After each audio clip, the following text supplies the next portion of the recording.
ആലുവ മൂന്നാർ രാജപാതയിൽ നിന്നും വനംവകുപ്പിന്റെ കയ്യേറ്റങ്ങൾ ഒഴിപ്പിക്കണമെന്ന് മുൻ എംഎൽഎ പി സുലൈമാൻ റാവുത്തർ.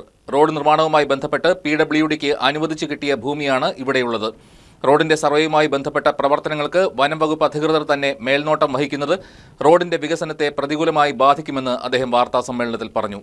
കോതമംഗലം മൂന്നാർ രാജപാതയിൽ പൂയംകുട്ടി മുതൽ പെരുമ്പങ്കുത്ത് വരെയുള്ള 26 കിലോമീറ്റർ റോഡിൽ വനംവകുപ്പ് ഗതാഗതം തടസ്സപ്പെടുത്തിയിരിക്കുകയാണെന്നും ഇത് വനഭൂമിയല്ല മറിച്ച് PWDക്ക് ലഭിച്ച 326 ഏക്കർ ഭൂമിയിൽ ഉൾപ്പെടുന്ന ഭാഗമാണെന്നും എക്സ്-MLA പി സുലൈമാൻ റാവുത്തർ വ്യക്തമാക്കി. Aluva Munnar Rajapatha PWD road action council ഭാരവാഹികൾ വിളിച്ചു ചേർത്ത വാർത്താ സമ്മേളനത്തിൽ സംസാരിക്കുകയായിരുന്നു അദ്ദേഹം. ഇതുവഴി മുൻപുണ്ടായിരുന്ന റോഡിൽ വളർന്നു നിൽക്കുന്ന വനം വെട്ടിമാറ്റി റോഡിനെ പുനരുദ്ധരിക്കണം. ഏതാനും ദിവസം മുൻപ് വനം വകുപ്പ്, PWD, റവന്യൂ വകുപ്പ്, റീസർവേ എന്നീ വകുപ്പുകളിൽ നിന്നുള്ള വിദഗ്ധ സംഘം ഇവിടം സന്ദർശിച്ച് സർക്കാരിലേക്ക് റിപ്പോർട്ട് സമർപ്പിച്ചിട്ടുണ്ട്. ഡിസംബർ 15-18 വരെ തീയതികളിലായാണ് സർവേ നടത്തിയത്.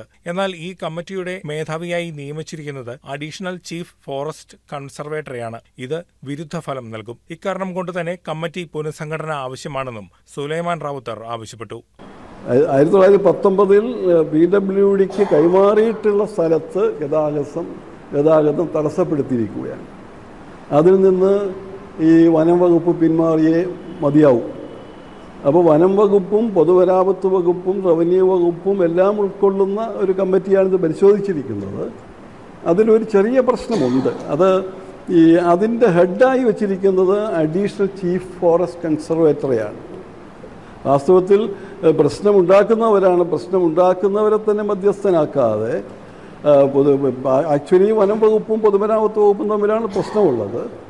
അപ്പോൾ ലാൻഡ് റവന്യൂ കമ്മീഷണറെ ചെയർമാനായി വെച്ചുകൊണ്ട് ആ കമ്മിറ്റിയുടെ ഷേപ്പ് ഒന്ന് മാറ്റുന്നത് പ്രയോജനപ്രദമാണ് എന്ന അഭിപ്രായം കൂടി ഞങ്ങൾക്കുണ്ട്.